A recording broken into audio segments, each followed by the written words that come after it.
Now, going over to the culture part of the podcast, you have Bud Light sponsoring an all ages drag show, with them being the top premier sponsor. Will that increase their sales? In the short term, I would say the outlook is not so good. Now, this is specifically in regards to Phoenix Pride Festival. And just going to the main part of their website, and again, I appreciate it if the camera stays in focus, or if I can even tell. Again, one of these things, that's what YouTube should just make a recording technology. That'd be great. I know you can just, record on your phone, but if they had a long format, for all the unlimited resources Google has, I'm surprised they haven't already done that already. Nevertheless, we shall press on as I attempt to see if it is actually in focus or not. All right. I appreciate everyone's patience. It looks like it might be. Needless to say, I probably need to get some larger monitors on the wall in front of me so I can tell without being so awkward and cumbersome. Though perhaps not as awkward as my conversation in real life or on the show, as I appreciate the feedback and try to pontificate and articulate a little bit more, a little bit better each time. In theory. Now, going back to the Phoenix Drag event. Now, looks like their nonprofit is phoenixpride.org. All right, they got .org. The main menu is plastered with, I dare not guess the pronouns because I can't tell. Oh no, I can't. Some of these are pretty distinct. So never mind. Yeah, you can tell. Now it looks like, in terms of what they're allowing at the event, go to the ticket information, because some people are saying, well, is it some people consider 18 to be a kid? Well, is it really? Well, yes, it looks like actually it's free if you're under 12. So an event with copious amounts of alcohol, presumably, well, I was going to say sponsored by an alcoholic company. Well, the company's not alcoholic. I don't think the people who work there are addicted. Well, perhaps they are. That's why they won't quit, despite all the things going on. But nevertheless, it's an alcohol producing company.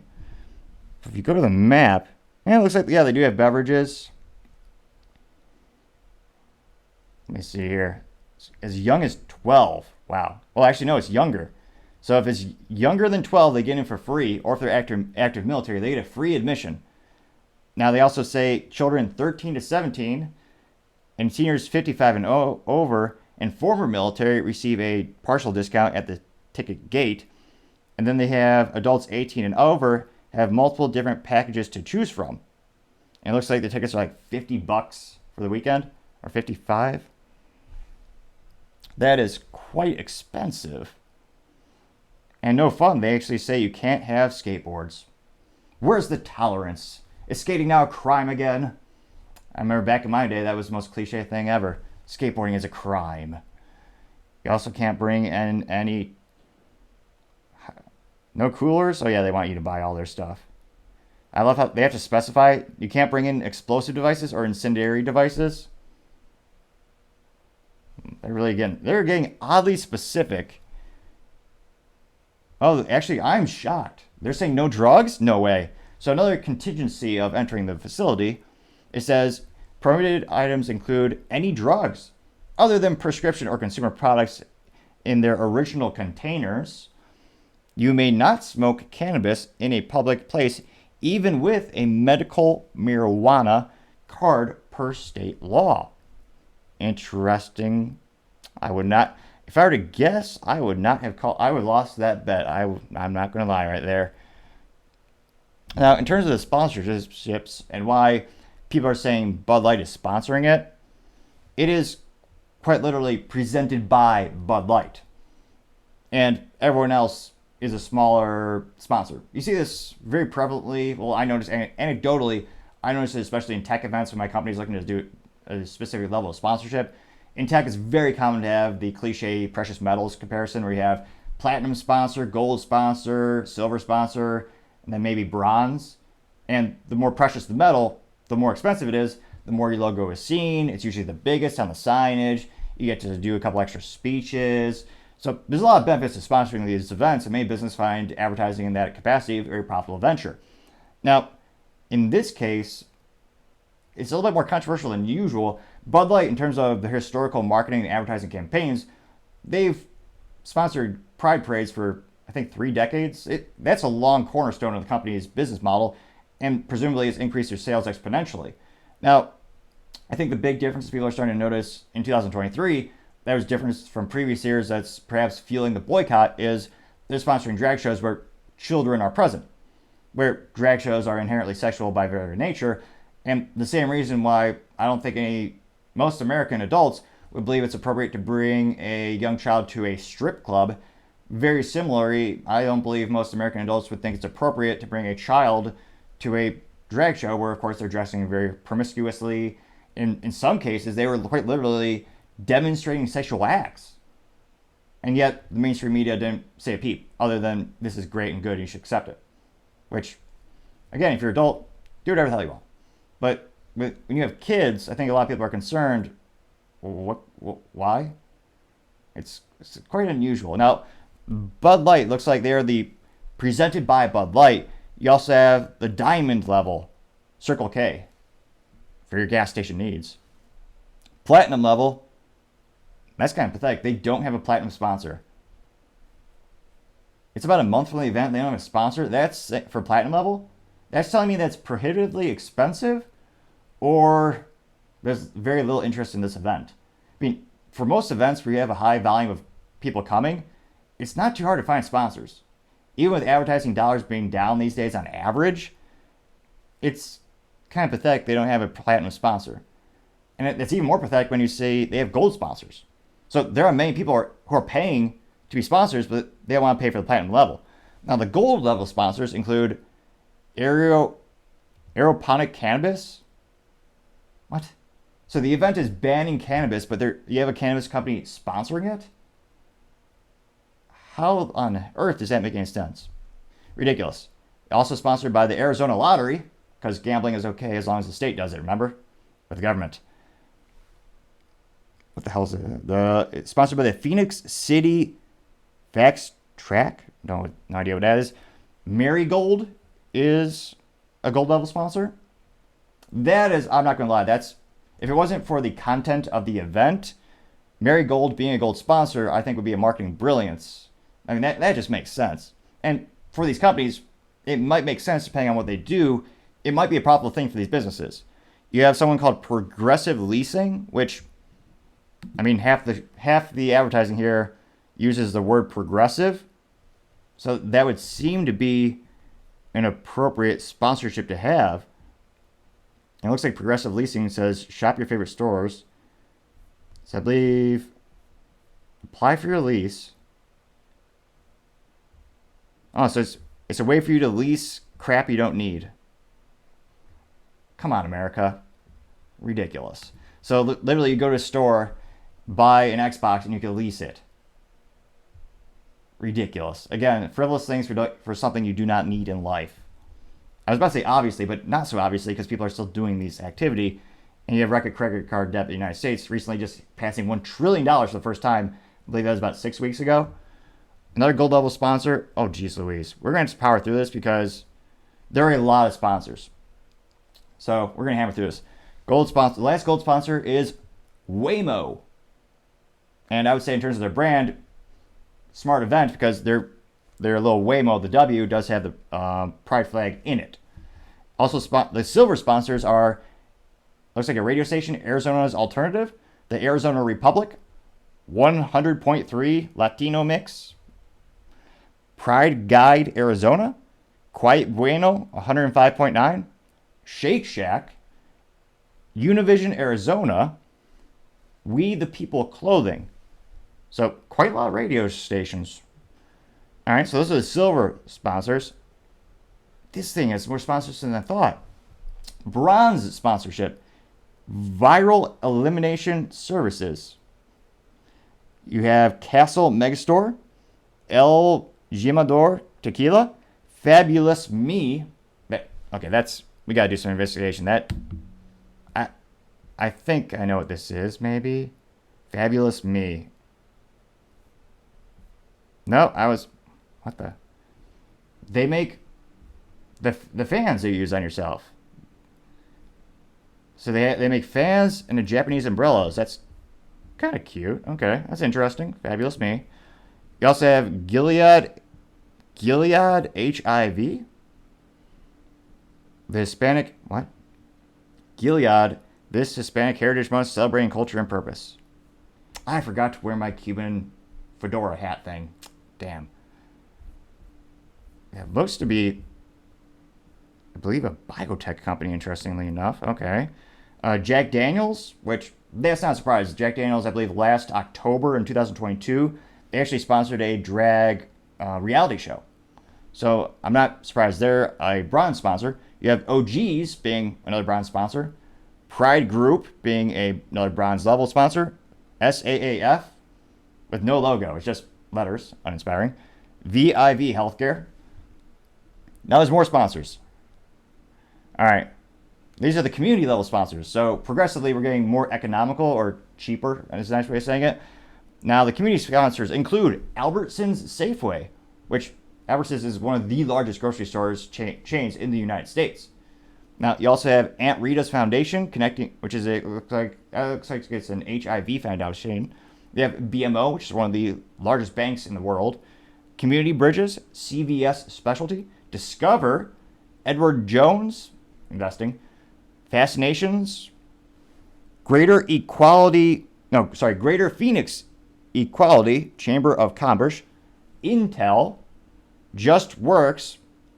They get an F for marketing because there's no logo and the font is just regular font. So needless to say, Just Works logo does not work because it doesn't exist. That's a moderate pun of the day. Leslie's We Know Pools, M Fused, Phoenix Racing, and NASCAR with the Pride logo, which I think I've seen one NASCAR race. I do know they turn to the left quite proficiently. I don't know if that's their core audience, but again, maybe they're trying to expand. One Community, something with an M logo, a basketball logo, Rocket Companies, Sneakers, Rolled and Ready, Southwest Center, Spectrum Medical, SRP, Coca-Cola, Swire Coca-Cola USA, Walmart, and WebPT. And then, geez Louise, are there more? Oh, no, that's for the Pride Parade. Okay, so that's the one we did cover the right sponsors. That is for this specific event. The other one, as this is a website for multiple events, the other one appears to be the Pride Parade, which in that case the premium sponsors Amazon, with the platinum being Bud Light as well as Corona, which potato. So interestingly enough, that's a lot of logos, which presumably there's a lot of money to be made, is what I'm told. And it's what some of the demographic changes suggest. Now, in terms of Bud Light making a profit this year, that's debatable to say the least. Again, they lost about 30% of their sales week over week. Granted, that still means I was going to say the glass is half full, but it's half full of Bud Light. So is that really worth? One of those things. Is it really a good thing for that to be half full? Presumably, it'd be better, spilled on the floor. Although it might, because of the erosion and toxicity of it, it might eat through your linoleum flooring, or whatever flooring you prefer. It might eat through it. So I don't recommend putting it on the floor, nevertheless. But again, I don't know if this is. Presumably, this was probably sponsored a couple months ago. There's some events that you planned years in advance, but because I think they're leaning into the new demographic. If you look at the demographics in the United States, every generation on average, and it's held true for the past, I believe, 5 generations, the percentage that identify as LGBT about double every single generation.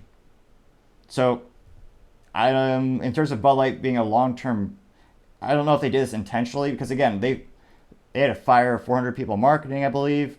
They had Alyssa Heiderchild. She's on a paid, they're calling it a leave of absence because they're scared that she'll sue them. In terms of the long-term viability of Bud Light, if that trend keeps going, do you think they'll make a profit with that?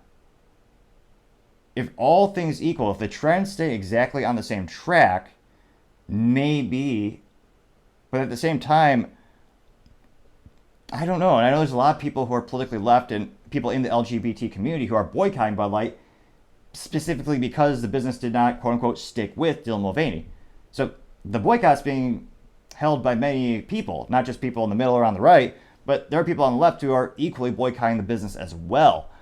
And perhaps this is their idea to try to win back some of the audience who are alienated on the left from not sticking with Dylan Mulvaney.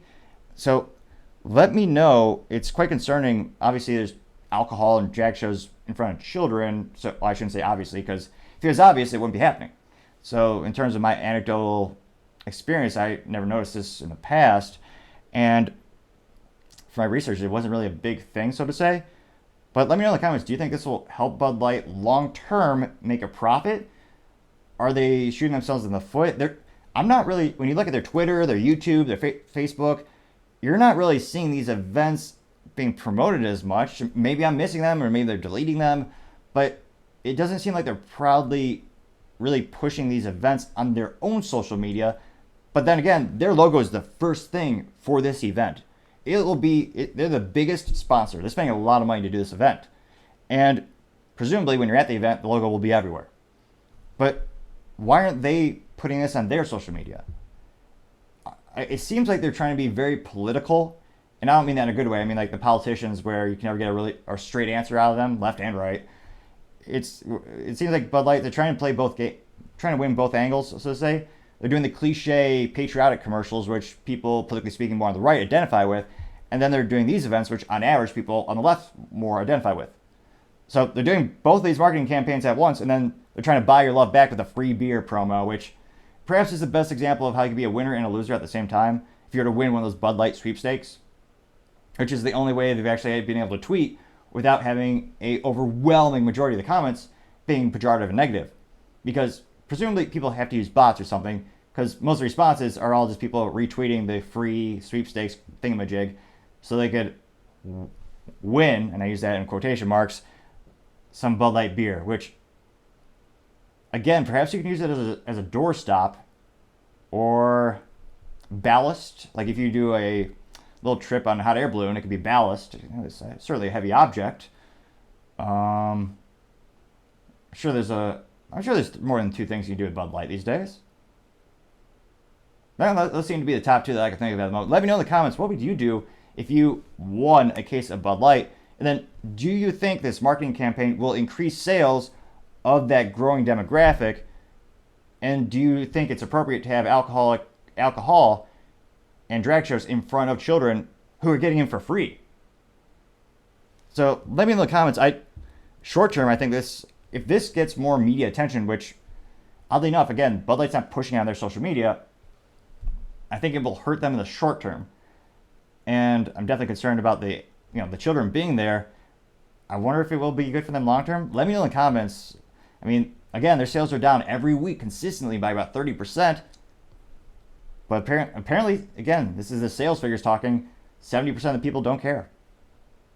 Or maybe they're getting it for free because they also have those little rebates where it's actually cheaper to buy Bud Light than to buy water, which some might debate is just as appealing as Flint, Michigan lead water, but another topic for another time, perhaps.